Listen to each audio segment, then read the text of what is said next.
Estamos ya de regreso en el programa y estoy con Edwin Heredia de la Asociación Vida y Familia. Y hoy día vamos a hablar del aniversario número 52 de la Declaración Universal de los Derechos Humanos, que involucra, entre otras cosas, el derecho a la libre expresión de una opinión, a los derechos a protestar, a criticar a un gobierno. Así es que todas estas cosas tienen que ver con la vida de nosotros, con nuestra vida y con nuestra familia. Así es que creo que el tema resulta interesante. Edwin, gracias por estar con nosotros. Enrique, buenas noches, ¿cómo estás? Son 72 años desde el 10 de diciembre, Perdón, 72, dije 52, ¿no? 72 años, perdón. desde 10 de diciembre de 1948, Uh-huh. se hizo la Declaración Universal de los Derechos Humanos, ¿no? Bueno, yo creo que a propósito de esto, como bien has dicho, aniversario, podemos hablar sí, de este tema, de los derechos humanos, del que tanto pues, se hace mención, y últimamente en nuestro país, ¿verdad? Se ha apelado a el llamado derecho a protestar, ¿no? El derecho a la protesta, que ha traído consecuencias significativas en la vida de nuestro país, ¿no? Es decir, esas protestas propiamente son las que han generado de un modo más inmediato, más directo, incluso en los cambios en el gobierno, ¿verdad? Uh-huh. Realmente la cosa es una cuestión interesante. ¿Cómo has visto tú este tema de las protestas? Porque yo tengo una arista bastante interesante. Acabo de hacer una entrevista, por ejemplo, sobre las protestas de ICA y la derogatoria de la ley, y estoy hablando con un empresario. Pero el discurso de los empresarios agroexportadores fue en algún momento, si nos quitan esto nos vamos porque no seríamos competitivos en el mundo, cosas por el estilo. Pero eso sí fue hasta hace unas semanas. Ahora Fernando Sillonis, que ha sido además el gobernador de Ica, ha dicho que no habría problemas, que no se van a echar a morir y que finalmente pues pagar 30% de impuesto a la renta se puede hacer y se puede pagar el íntegro también de salud. Entonces lo que significa es que hay ganancias, que es un buen negocio hacerlo, pero pareciera que no estaban dispuestos a hacer que esas ganancias se redujeran y mejorar, por ejemplo, las remuneraciones de las personas que trabajaban para ellos, aunque sea eventualmente. Sí, sin embargo, yo creo que no había necesidad de derogar la ley de promoción agraria para llegar a, a mejorar las condiciones salariales, ¿verdad?, de los trabajadores. Eso es fruto de negociaciones colectivas y, por supuesto, también de la sensibilidad social de los empresarios. Por supuesto que eso está siempre en juego, es una variable, ¿no? Eh, yo creo que el gran perdedor no son los empresarios, sino nuestro país.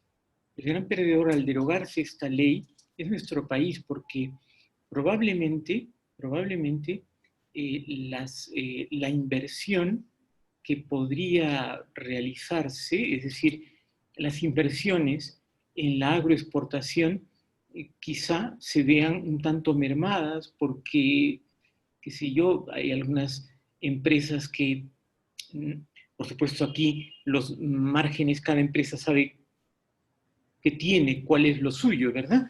Pero, no sé, es posible que más bien la agroexportación como rubro económico, como rubro del PBI, se ve afectada. No tanto las empresas en particular, ¿no? Bueno, yo Y estaba conversando un poco al respecto, bueno, antes de que nos metamos de lleno al asunto, solamente para redondear el tema. El gran problema es que los grandes empresarios, los grandes, Grupo Gloria, ¿no? 185 grandes exportadores. Esos 185 grandes exportadores parecieran estar con el discurso de que, no, gracias a nosotros tienen trabajo. Bueno, el asunto no es así, o sea, no es gratis. Les estamos haciendo pagar la mitad del impuesto a la renta, del impuesto a las ganancias, de la mitad de los otros empresarios. O sea, eso no es gratis, no es un favor que le están haciendo al país. Es una cuestión virtuosa, es una cosa interesante, pero no es gratis, pues. Ellos pagan la mitad del impuesto que paga cualquier otro empresario de otro rubro, de otro sector. Sí, efectivamente, pero aquí hay tres sectores que deberían ser beneficiados, Enrique. No los pongo en orden, pero el empresario por algo invierte un capital y por algo pues es empresario, ¿no? Tiene que obtener unos beneficios. Los trabajadores también deben tener un sustento justo, ¿no? Por las horas que trabajan, por la dedicación, por el esfuerzo, etc. Y luego también tiene que ganar el país. Tenemos que ganar todos los peruanos, porque esa explotación, ¿verdad? En este caso agrícola, debe, vía los impuestos, vía los cánones que hayan, pues debe revertir sobre el resto de la población, sobre el Perú. Entonces, yo, la verdad es que estaría satisfecho con cualquier ley que protegiera, ¿no? Que protegiera a estos tres sectores, ¿verdad? Que eso es lo que se busca, creo yo, ¿no es cierto? Sí, Y dime ¿verdad? una cosa, ahora Sí. entrando un poco al tema que nos ocupa, el tema de la protesta. ¿Cómo has visto tú todo este asunto? Empezando por protestas estudiantiles, por temas democráticos, hasta eh, protestas de sectores laborales, ¿no? La gente que trabajaba en el campo pidiendo mejoras sustanciales. Y mira, tú lo dijiste al principio, eh, si existe un derecho a la protesta es porque existe un derecho a la libertad de expresarse, ¿verdad? Es decir, no somos esclavos, somos personas libres y por lo tanto podemos discrepar, ¿no? Con determinadas acciones, determinadas decisiones, y entonces podemos individual o colectivamente expresar nuestro desacuerdo. Eso está clarísimo. Y creo que es parte de un derecho humano fundamental que es pues la libertad para expresarse, la libertad de opinar, etcétera. Aparte de eso, ya en el tema del sector laboral existe también el derecho a la huelga, ¿verdad? Un derecho que si se dan las condiciones es perfectamente legítimo. Pero vamos a las protestas con las que empezaron en el país cuando se dio la vacancia del presidente Vizcarra. Bueno, yo diría que, si bien es cierto, todos tenemos derecho a protestar, pero se sobreentiende que las protestas tienen que estar con arreglo a ley, con arreglo a, a unas condiciones que la hagan tolerable. Yo no puedo protestar, ¿no? Protestar violentamente, no puedo protestar haciendo daño a los demás, no puedo protestar haciendo daño a los bienes públicos o privados. Es decir, mi protesta, para que sea legítima, tiene que estar, ¿no? Encarrilada en unos determinados cauces, ¿no? De lo contrario, es una protesta que es ilegítima o ilegal. Entonces, se sale de lo que puede ser el orden público, sea el motivo que fuere, ¿eh? Sea el motivo que fuere, se sale del orden público y entonces, en un Estado democrático, en un Estado civilizado de derecho, hay una fuerza que se llama fuerza de orden público, fuerza policial, que tiene el deber, un deber, ¿no? Que se le otorga la nación, un deber constitucional de proteger ese orden que está siendo alterado. Claro, el Estado tiene el monopolio de la violencia. Eso es, completamente entendible en los regímenes democráticos. Y Yo diría adicionalmente a eso, hay un principio democrático al que ahora nadie quiere de alguna manera recurrir. Y es que en una democracia es preferible la injusticia al desorden. Y un ejemplo claro es eso, son los estados de excepción. Vivimos en un estado de emergencia. Cualquier persona podría entrar, en estos momentos, podría entrar a nuestras casas sin necesidad de una orden judicial, porque estamos en un estado de emergencia. Eso es una injusticia, pero en el caso de una emergencia como la sanitaria, es preferible la injusticia al desorden. así es, ¿no? Entonces, vamos a ver, yo, yo no calificaría el uso, la reacción de las fuerzas policiales ante una protesta deslegitimada como una reacción violenta, sino una reacción en la que se aplica la fuerza, ¿no? Que es propia de justamente de una institución que se llaman fuerzas policiales. Claro, Por algo no se puede fuerzas permitir policiales. saqueos, No, incendios no, y ese no tipo de se, cosas. no se puede permitir tampoco, Enrique, ¿no? El tomar una carretera. Ya nos hemos acostumbrado desde hace muchos años en el Perú, ¿no?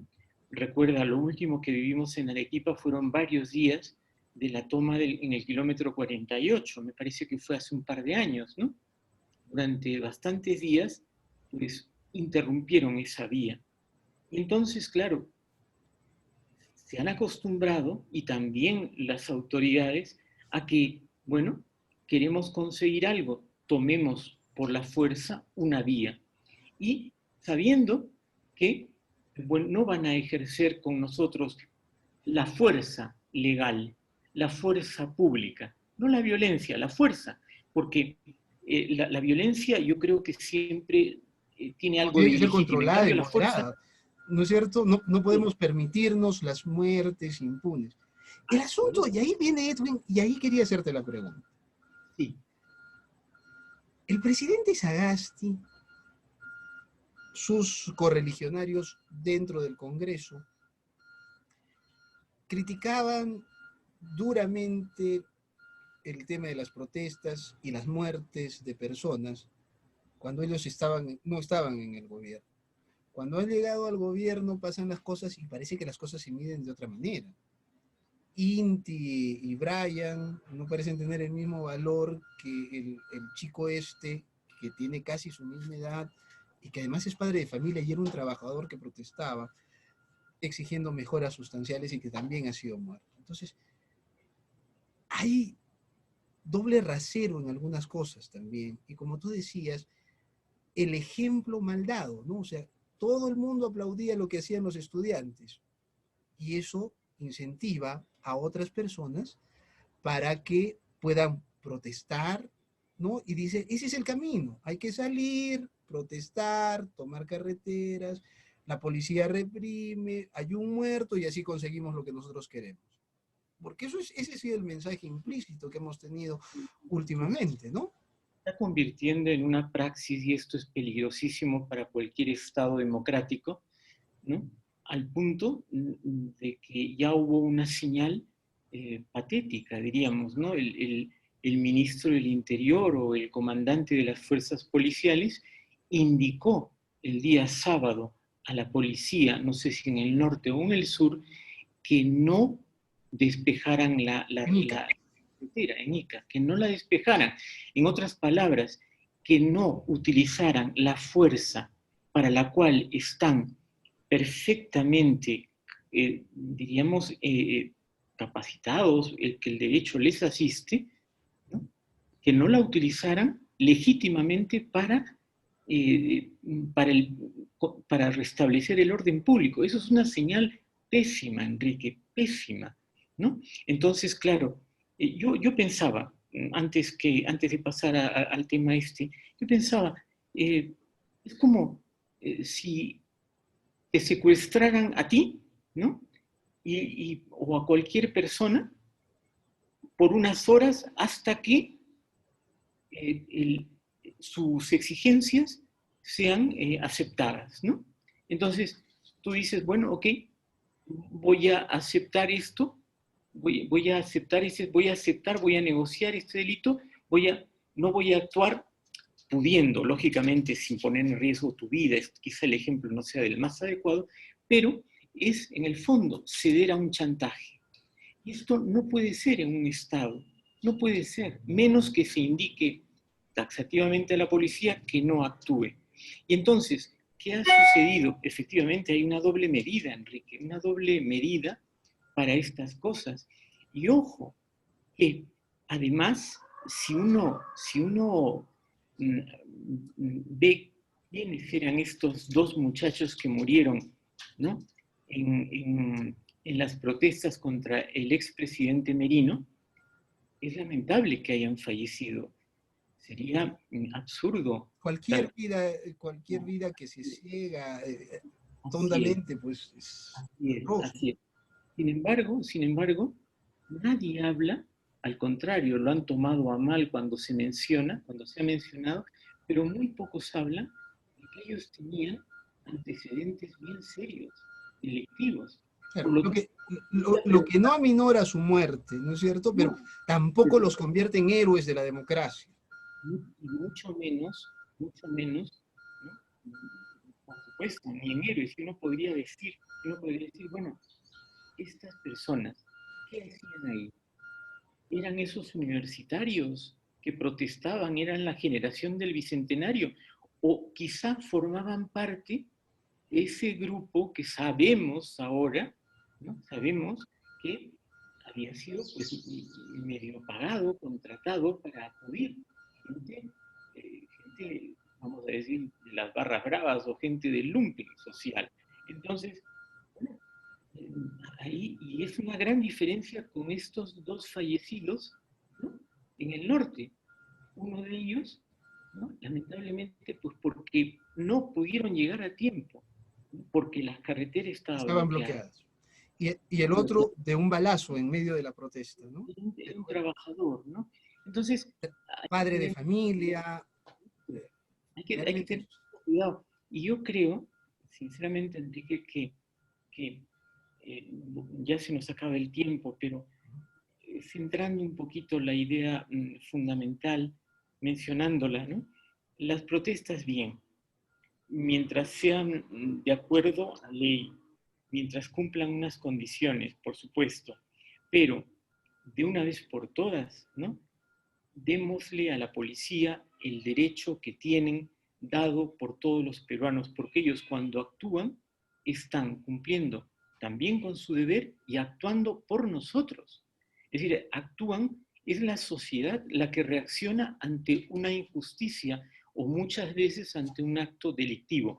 No es la policía represiva, asesina, que agrede, no, no, la policía está defendiendo y por supuesto que tienen claro que deben usar siempre una respuesta proporcional al ataque que pueden venir sufriendo. Además, No, no se les puede atar de manos, pero sí se les tiene que castigar con severidad cuando actúan mal, ¿no? Por ejemplo, no se puede permitir, y ahora muy poco se habla, de 13 personas muertas en una intervención policial a una discoteca. ¿No? no, claro, no, O por sea, supuesto. allí uno puede haber infringido normas sanitarias, lo que quiera, pero no puede haber 13 muertos en una intervención policial No, donde no había nada para... ahí hay que averiguar Terrible, responsabilidad. por Y eso. Y por lo demás, eso se da en la democracia, pero tampoco podemos atarlos de manos. de ninguna manera, porque además esas personas que estaban en una discoteca, por último, uno podría decir, no, en todo caso se están haciendo daño a sí mismos, están incumpliendo una norma, una disposición, pero no están bloqueando una carretera con el prejuicio económico, personal, familiar, a un montón de personas, a miles de personas, y por supuesto sentando un precedente muy negativo. En este caso, pues, claro, la señal es clara, ¿no? Perfecto. Actúa de esta manera para poder lograr unos objetivos. Edwin, te agradezco mucho. El tiempo nos ha ganado, pero gracias por estas reflexiones. Nosotros nos despedimos. Gracias por haber estado con nosotros. Nos reencontramos mañana en Modo